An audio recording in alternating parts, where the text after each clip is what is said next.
ৰাকেশ আৰু পিংকিৰ বিয়া হৈ গৈছিল আৰু ৰাকেশৰ দেউতাকে সিহঁতক এটা ঘৰ উপহাৰ হিচাপে দিছিল আৰু সেই ঘৰটো বহুত ডাঙৰ আছিল আৰু ঘৰটো বৰ ধুনীয়া আছিল। কিন্তু যেতিয়াৰ পৰাই ৰাকেশ আৰু পিংকি সেই ঘৰটোত থাকিবলৈ ল'লে তেতিয়াৰ পৰাই সিহঁতৰ লগত কিছুমান নভবা নিচিন্তা ঘটনা ঘটিবলৈ ল'লে। এদিন ৰাতিপুৱা পিংকিয়ে বাগিচাখনৰ ফুলবোৰত পানী দি আছিল। সঁচাকৈ ফুলবোৰ দেখিবলৈ ইমান ধুনীয়া লাগিছে। দেউতায়ে আমাক বৰ ধুনীয়া ঘৰ এটা উপহাৰ হিচাপে দিলে। মই এই বাগিচাখনত আৰু ফুলৰ পুলি লগাম। ফুলৰ পুলি পাছতো ৰুবা বাৰু, আগতে মোক চাহ একাপ দি লোৱাচোন মোৰ মৰমৰ পত্নী। ৰবা আনোগৈ। মই গেছত চাহ বহাই থৈয়ে আহিছিলো। আদাখিনি চাগে উতলিয়েই আছে। ৰবা মই গৈ তোমালৈ চাহকাপ লৈ আহোঁগৈ। যেতিয়াই পিংকি পাকঘৰলৈ গ'ল তেতিয়াই তাই দেখিলে চাহখিনি ক'লা হৈ আছে। সেইবোৰ দেখি তাই বৰ আচৰিত হ'ল। আৰে চাহখিনি কেনেকৈ ক'লা হৈ গ'ল? মইতো পানীখিনিত গাখীৰহে ঢালি থৈ গৈছিলো। পিংকি তুমি চাগে গাখীৰ দিবলৈ পাহৰিলা আৰু চাহপাতখিনি উতলি চাগে ক'লা হৈ গ'ল। নাই ৰাকেশ, মোৰ সম্পূৰ্ণকৈ মনত আছে। মই গাখীৰ দি থৈ গৈছিলো, নাজানো আৰু কেনেকৈ ক'লা হৈ গ'ল। যি হ'ল সেইবোৰ এতিয়া বাদ দিয়া, নতুনকৈ চাহৰ পানী বহাই দিয়া। ঠিক আছে হ'ব। পিংকিয়ে চাহ বনাই ৰাকেশক খাবলৈ দিলে আৰু তাৰ পাছত ৰাকেশ অফিচলৈ গুচি গ'ল। দুপৰীয়া ভাত পানী খাই পিংকি শুই আছিল আৰু তেতিয়াই তাই ঘৰটোত কিছুমান ভয়ানক শব্দ শুনিলে আৰু শব্দবোৰ শুনি তাই শুৱাৰ পৰা উঠি গ'ল। আৰে সেইবোৰ কিহৰ শব্দ আছিল বাৰু? ইমান ভয়ানক। মই বাহিৰলৈ গৈ চাওঁগৈচোন। পিংকি বাহিৰলৈ ওলাই আহিলে আৰু তাই বাহিৰলৈ ওলাই আহি দেখিলে সিহঁতৰ বাগিচাখনত এজন মানুহ ৰৈ আছে। তাত কোন ৰৈ আছে বাৰু? কোন হয়? একো উত্তৰ নিদিয়ে কিয়? কোন হয় আপুনি? মানুহজনে একো উত্তৰ নিদিয়া বাবে পিংকিয়ে বৰ ভয় খালে আৰু সিহঁতৰ ঘৰটো বৰ নিজান ঠাইত আছিল আৰু ঘৰটোৰ আশে-পাশে কোনো মানুহৰ ঘৰো নাছিল। পিংকিয়ে বহুত সাহস কৰি মানুহজনৰ সন্মুখলৈ গ'ল আৰু তালৈ গৈ তাই দেখিলে মানুহজনৰ মুখখনেই নাছিল। সেইবোৰ দেখি পিংকিৰ কলিজা কঁপি উঠিল আৰু তাই পটাপট তাৰ পৰা ভিতৰলৈ গুচি গ'ল আৰু ভিতৰলৈ গৈ দেখিলে ৰাকেশ ভিতৰতে আছে। পিংকি, কি হৈছে তোমাৰ? তুমি কিয় তেনেকৈ কঁপি আছা? পিংকি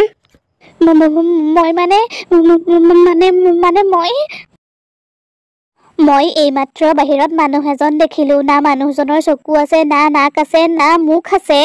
তুমিও যে কিছুমান কথা কোৱা আৰু পিংকি, মই দেখোন এইমাত্ৰ বাহিৰৰ পৰা আহিছো। বাহিৰত দেখোন কোনোৱেই নাই। আচলতে তুমি ভূতৰ চিনেমা বা চিৰিয়েল বেছিকৈ চোৱা যে, তাৰেই পৰিণাম এয়া। নহয় ৰাকেশ, এয়া ভূতৰ চিনেমা বা চিৰিয়েল চোৱাৰ পৰিণাম নহয়। মই তোমাক সঁচাকৈ কৈছো, তুমি মোক বিশ্বাস কৰা। এয়া তোমাৰ ভ্ৰমৰ বাহিৰে অন্য একোৱেই নহয়। সেইবোৰ কথা এতিয়া ভাবি নাথাকিবা। মই ঘৰলৈ ফাইল এটা নিবলৈ আহিছিলো। ফাইলটো লৈ মই আকৌ অফিচলৈ যাওঁ। যোৱা, তুমি অকণমান আৰাম কৰা গৈ। কিন্তু ৰাকেশ অফিচলৈ গুচি গ'ল আৰু পিংকিও ৰুমলৈ গ'ল। তেনেকৈয়ে কেইবাদিনলৈও পিংকিৰ ভয়ে যোৱা নাছিল। তথাপিও তাই সাহস কৰি আকৌ কামবোৰ কৰিবলৈ ল'লে আৰু তেনেকৈয়ে এদিন, মই দেখোন বাগিচাখনত সদায়েই পানী দিওঁ, তথাপিও সদায়েই ফুলবোৰ কিয় মৰহি থাকে? আচলতে কথাটো কি? নাই মই বেছিকৈ নাভাবো। মই বেছিকৈ ভাবিলে আকৌ কাণ্ড এটা কৰি দিম। তেতিয়া ৰাকেশে মোক আকৌ গালি পাৰিব। পিংকিয়ে কথাটো আওকাণ কৰিলে আৰু কিছুদিনৰ পাছত ৰাকেশে ঘৰত এগৰাকী কাম কৰা মানুহ ৰাখিলে। মানুহগৰাকীয়ে গোটেই ঘৰখনৰ কামবোৰেই চম্ভালিছিল আৰু মহিলাগৰাকীৰ নাম মালতী আছিল। বাইদেউ, আপুনি অলপ সময় জিৰণি লওক। মই পকৰি বনাইছো, খাই লওক। কিন্তু বাইদেউ, আমি আপোনাক কাম কৰা মানুহ বুলি নাভাবো। আমি আপোনাক আমাৰ মাজৰে সদস্য এজন বুলি ভাবো। গতিকে আপুনি সদায় আমাৰ লগতেই আহাৰ খাব। হ'ব বাইদেউ, আপুনি আৰু ছাৰ বৰ ভাল। আপুনিও ভাল বাইদেউ, আপুনি ইমান কষ্ট কৰিব পাৰে। এদিন মালতীয়ে এটা ৰুম মুচি আছিল আৰু তেতিয়াই তাই সেই ৰুমটোৰ আলমাৰিটোত এটা জঁকা ওলমি থকা দেখিলে। সেইবোৰ দেখি মালতীয়ে বহুত ভয় খালে। আৰে বাপৰে, এইবোৰ কি? অ' বাইদেউ ক'ত আছে? এইফালে আহক, এইফালে। বাইদেউ, সেই ৰুমটোৰ আলমাৰিটোত এটা জঁকা ওলমি আছে। মই নিজেই দেখিছো।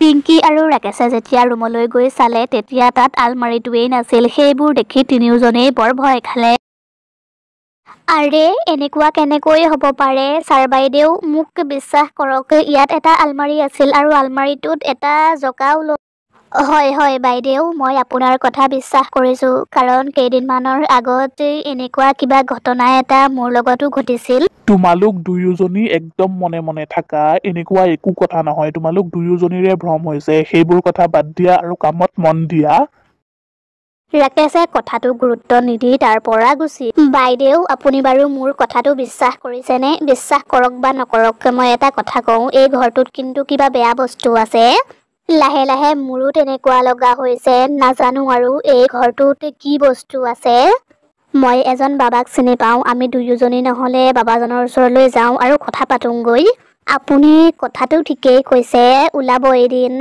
আমি দুয়োজনী বাবাজনৰ ওচৰলৈকে যাম পিংকি আৰু মালতী বাবাজনৰ ওচৰলৈ যাবলৈ বিচাৰিছিল কিন্তু পিছদিনা মালতী সিহঁতৰ ঘৰলৈকে নাহিল আৰু মালতীৰ ফোনটোও লগা নাছিল মালতী পতককে নাইকিয়া হোৱাৰ বাবে পিংকিৰ বৰ চিন্তা লাগিছিল ৰাকেশ মালতী অহাও নাই আৰু তাইৰ ফোনটোও লগা নাই কি হ'ল বাৰু তাইৰ চাগে ফোনটো বেয়া হ'ল সেইবাবে চাগে ফোনটো লগা নাই সেইটোনো চিন্তা কৰি থাকিবলগীয়া কথা নে কথাটো তুমি ঠিকেই কৈছা কিন্তু তেনেকৈয়ে 10 দিন পাৰ হৈ গ'ল আৰু মালতীৰ খা খবৰেই পোৱা নাছিল মালতী আৰু মই এজন বাবাৰ ওচৰলৈ যোৱাৰ কথা আছিল কিন্তু সেইদিনাৰ পৰাই মালতীৰ একো খা খবৰ নাই তাইৰ মাত্ৰ মোৰ ওচৰত ফোন নম্বৰটোহে আছে তাইৰ ঘৰ ক'ত সেইটোও মই নাজানো তাৰ মানে তোমালোক দুয়োজনীয়ে মিলি এইবোৰ প্লেনিং কৰি আছিলা তাৰ মানে মোক নোকোৱাকৈ তলে তলে এইবোৰ কাম কৰি আছিলা ভালেই কৰিছা দিয়া একো বেয়া কাম কৰা নাই নহয় ৰাকেশ তেনেকুৱা একো কথা নহয় মালতীয়েহে মোক এজন বাবাৰ কথা তাৰ মানে তুমি আমাৰ ঘৰত থকা ভূতটো খেদিবলৈ সেই বাবাজনৰ ওচৰলৈ যাম বুলি ভাবিছিলা কাম নাই আৰু ভূত চুৰেল বুলি একো বস্তু নাই আচলতে তুমি ঘৰত অকলে থাকা যে সেইবাবে তোমাৰ মনলৈ এইবোৰ কথা আহি আছে মই এটা কথা ভাবিছো তুমি নহলে নতুনকৈ কিবা কাম এটা আৰম্ভ কৰা তেতিয়া তোমাৰ মনলৈ এইবোৰ কথা নাহে আৰু তুমি ব্যস্তও হৈ থাকিব পাৰিবা মালতী নাহে আৰু তাই পইচা লৈ গুচি গ'ল সেইবাবেই আগতীয়াকৈ পইচা দিব নালাগে তুমি নতুন কাম কৰা মানুহ এগৰাকী বিচাৰা তুমি কথাটো ঠিকেই কৈছা মই ভবাই নাছিলো মালতীয়ে যে মোৰ লগত এনেকুৱা কৰিব কিছুদিনৰ পাছত অমাৱস্যাৰ ৰাতি আছিল আৰু সেইদিনা ৰাকেশে পিংকিক ক'লে পিংকি মোৰ বাকচটো ক'ত আছে তাত মোৰ প্ৰয়োজনীয় কাগজ কেইখনমান আছে মোক লাগিছিল ৰাকেশ সম্ভৱ সেই বাকচটো ষ্ট'ৰ ৰুমত আছে তুমি যোৱাচোন ভালদৰে চোৱাগৈ ৰাকেশ ষ্ট'ৰ ৰুমলৈ গ'ল আৰু তালৈ গৈ সি দেখিলে পাকাখনৰ পৰা এখন আইনা ওলাই আহিছে আৰু সেইবোৰ দৃশ্য দেখি সি চক খাই গ'ল আৰে এয়া কি পাকাখনৰ পৰা কেনেকৈ আইনাখন ওলাল তই বৰ ধেমালি কৰি আছিলি নহয় ভূত চুৰেল একো নাই বুলি কিন্তু তেনেকুৱা কথা নহয় আমি আছো আৰু এতিয়া মই তোক আমাৰ পৃথিৱীলৈ লৈ যাম কি কৈছে আপুনি এইবোৰ এই ঘৰটো বনোৱাৰ আগতে ইয়াত এখন শ্মশান আছিল আৰু ইয়াত বহুত কলা শক্তিৰ প্ৰভাৱ আছে তই কথাটো বুজি পালি আইনাখনত বন্দী হৈ থকা ভূতটোৱে ৰাকেশক আইনাখনৰ ভিতৰলৈ সুমুৱাই লৈ গ'ল আৰু বহুত সময়লৈকে ৰাকেশ নোযোৱাৰ বাবে পিংকিয়ে ৰাকেশক বিচাৰি আহিল আৰু পিংকিয়ে ৰাকেশক সেই আইনাখনত বন্দী হৈ থকা দেখি তাই